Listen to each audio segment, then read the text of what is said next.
Good morning everyone, and to my respected lecturer, Ms. Jamhirah binti Abdullah. We are from Group 2. Today, we are going to talk about Neo-Realism, also known as Structural Realism, which is one of the most influential theories in international relations. So, the founding father of Neo-Realism is Kenneth N. Walsh, an American political scientist. He introduced this theory through his famous book titled Theory of International Politics in 1979. So, Walsh developed Neo-Realism as an improvement of classical realism, which has existed earlier. Classical realism mainly focused on human nature. It argues that conflict and wars happen because humans naturally desire power and dominance. However, Walsh believed that this explanation was not enough. He argued that the behavior of states is not simply caused by human greed, but by the structure of the international system itself.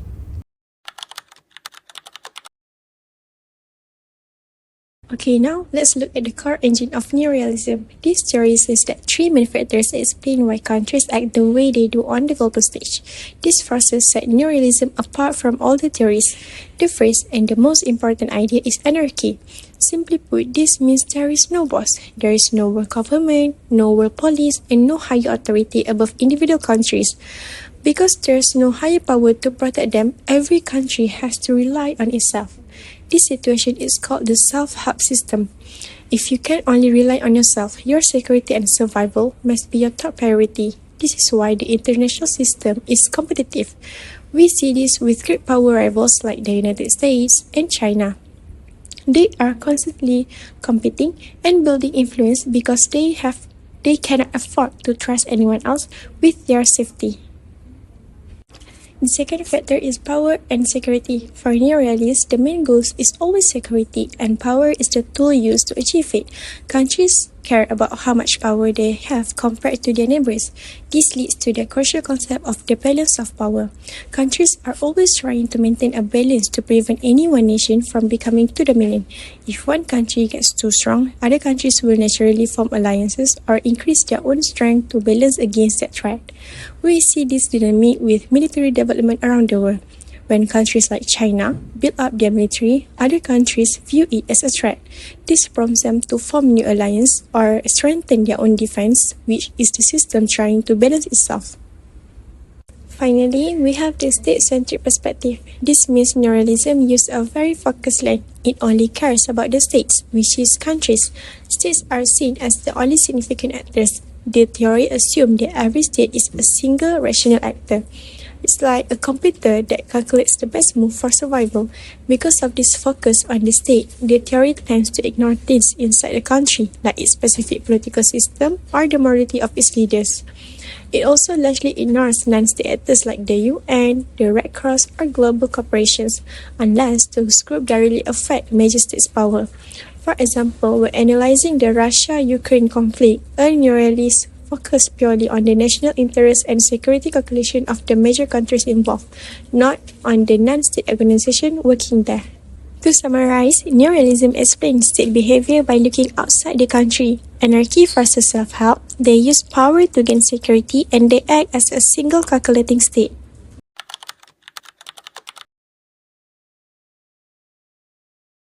Anarchy in international relations doesn't imply lawlessness. It simply means that no global government exists to enforce rules or resolve disputes. Kenneth Walsh, a leading Neo-Realist scholar, argues that war is not caused by the internal system of state, but by the anarchic structure of the international system itself. For example, consider NATO expansion. To its member, NATO is a defensive alliance, but to rival powers like Russia, its growth signal strategy and secondment. In an anarchist system, even peaceful move can be perceived as threat, triggering countermeasure and escalating tensions. Second is balance of power. Neo-Realism also revived and refined the balance of power theory. Walsh explained that states balance power in two main ways. First is internal balancing, which is building up military and economic strength. Second is external balancing, which is forming alliance to counter stronger rival. For instance, you can take the rivalry between the United States and China. Many see China rise as triggering balancing behavior by the US and its allies. This This demonstrates how, in an anarchist system, state inevitably balance against rising power to maintain stability. Another crucial concept is the security dilemma. Watts argue that states prioritize relative power when forming alliance. Weak states often seek security by joining forces with other weak states to balance against stronger government. But here's the dilemma. When one state adopts strategy to secure itself, its neighbor may feel threatened. To compensate, those neighbors adopt their own strategy. This cycle creates tension and mistrust. A vivid example is the India-Pakistan conflict over Kashmir. The region's unique composition, where most of the population is Muslim but rulers historically were Hindu, has few repeated armed conflicts. Each side attempt to secure itself has only heightened insecurity for the other, perpetuating the cycle of conflict.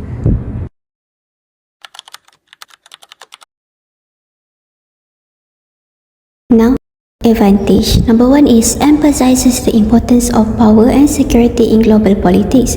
This idea highlights that the international system is anarchic, meaning there is no central authority to enforce rules, so states must ensure their own survival and security. To do this, they often build military strength or form alliances to protect themselves from threats. For instance, democratic countries in the Indo-Pacific region have strengthened their security cooperation, such as through the Quad Alliance US, Japan, India, and Australia, to balance China's growing influence, which show how states prioritize power and alliances to maintain stability and prevent dominance by the state. The second one is provide a clear and structured framework for understanding international politics. This point means that theories like Neo-Realism help explain how the global system works by focusing on anarchic nature of international relations and the distribution of power among states. It helps interpret why states act the way they do, which usually to protect their interests and maintain balance. For example, Kenneth and Watts, a leading Neo-Realist, explain that in an anarchic world, states act as rational, self-interested units seeking survival, and their actions are largely shaped by the structure of the international system, like how power is distributed. This explains patterns like competition, alliances, and balancing behavior.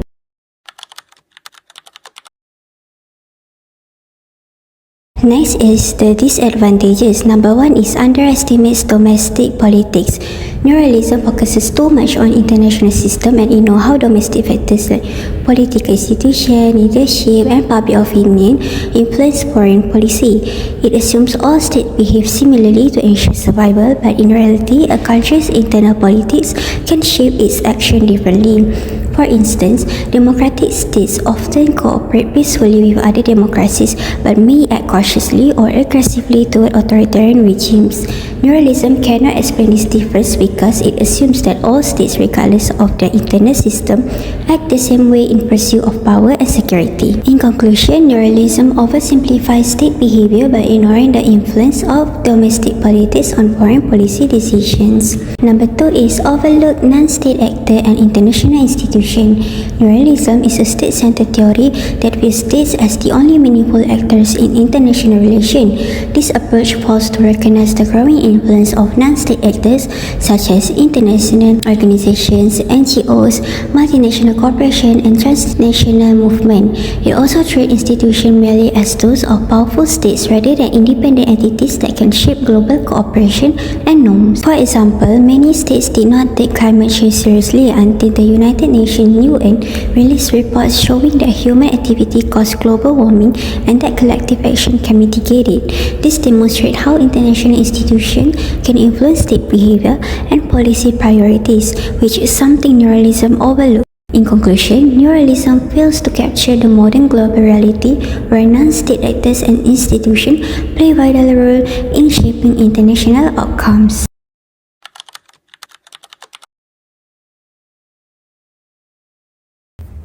Now, let's look at the main factors of Neo-Realism. First, anarchy. Since there's no higher authority, every state must depend on itself.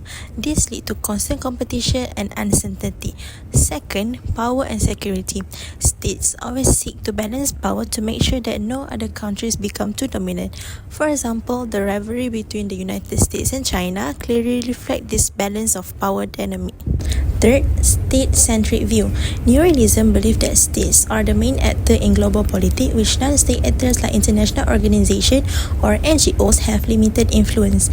In short, Neo-Realism gives us a structured way to understand international relations, especially why states form alliances, compete for influence, or even go for war. So in today's world, we can still see how Neo-Realism helps explain the behavior of powerful nations, such as the competition between the US and China, especially in areas like military strength, trade, and technology.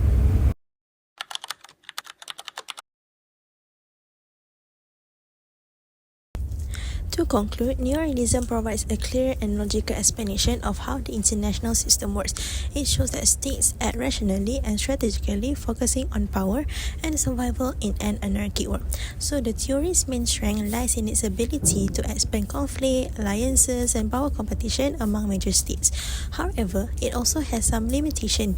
Neo-Realism tends to ignore domestic politics, the role of leader, and the influence of non-state actors, such as the international institution or global organization. Now, after what we have presented, we are going to answer the question that have been asked by our classmate. Hi, my name is Shafi and my question is, how does the US respond to China's rise? Hello Shafi, thank you for the question. The US respond by strengthening its military capabilities and forming strategic alliances like AUKUS and the Quad, aiming to counterbalance China's growing influence and maintain regional stability. Okay, I hope my answer your question. Thank you. Hi, my name is Shafika. I have a question. Why do some smaller countries form alliance with major powers according to Neo-Realism? Hello, Shaf. Thank you for your question. So to answer your question, Neo-Realism explains that weaker states ally with stronger ones to balance against threat and ensure the survival. For example, countries like Japan and South Korea align with the US to balance China's growing power in Asia. In conclusion, alliances are seen as survival strategies in an anarchic and competitive international system. That's all from us. Thank you.